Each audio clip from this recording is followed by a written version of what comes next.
Again, we work in human rights here in Ayacucho. Paz y Esperanza, as you know, is a national organization, and Rachel is in Huánuco with Paz y Esperanza, James is in Moyobamba with Paz y Esperanza, and I'm here. And again, the thing I've noticed here is that when you say human rights, people automatically think of the violence here, but they don't think of the other things that go along with it that we do. And I've noticed that including among Americans sometimes. That part of human rights is the right to an education. And I think about the millennial goals that the UN set, the right to a primary education, working in areas of health, but also with the victims of the violence, because they seem to be the most susceptible to not having access to these basic things like water, food, school, health, especially the women and the women who are pregnant, needing extra care. So I have two roles here.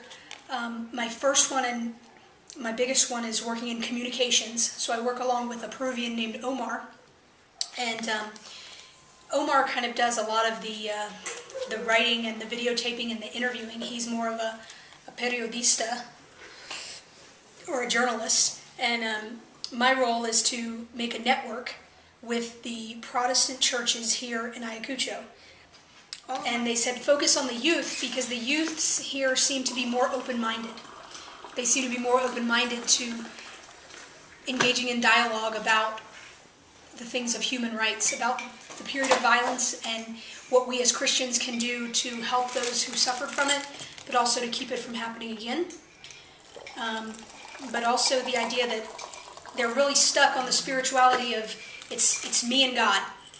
And so they said, we want you to work with the youth, but also the adults and the different church leaders about making sure they can understand that while your relationship with you and God is important, you also have neighbors. And so to expand that relationship outward. All of my work as a chaplain was in immediate trauma with patients. When I got here, I realized that the trauma that we were dealing with, these people were victims from 30 years ago. So it's more long-term. And I was like, wow. So I'm trying to learn as I go. And most of the people that we go to see in the countryside, in places like Calqui, Putis, Putaca, Putka, Chutchi, Chungui, and Huanta itself, they were victims 30 years ago.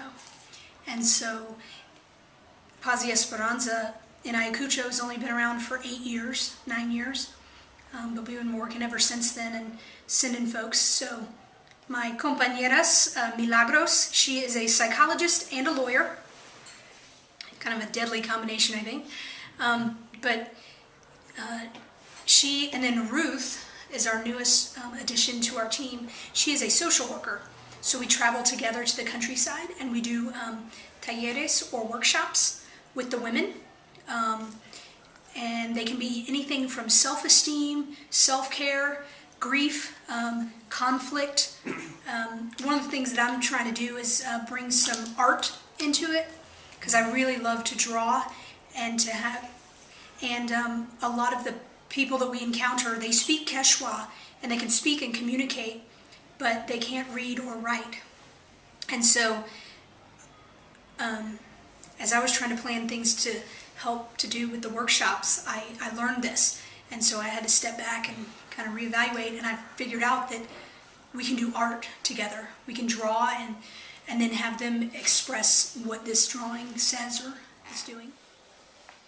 I'm bridging both my world as a pastor and as a chaplain in both of my roles here, and I have to really tap into those things that I learned in seminary, but also out on the street, and then I just get to learn that much more from the Peruvians, the things that they do and that they find meaningful and helpful.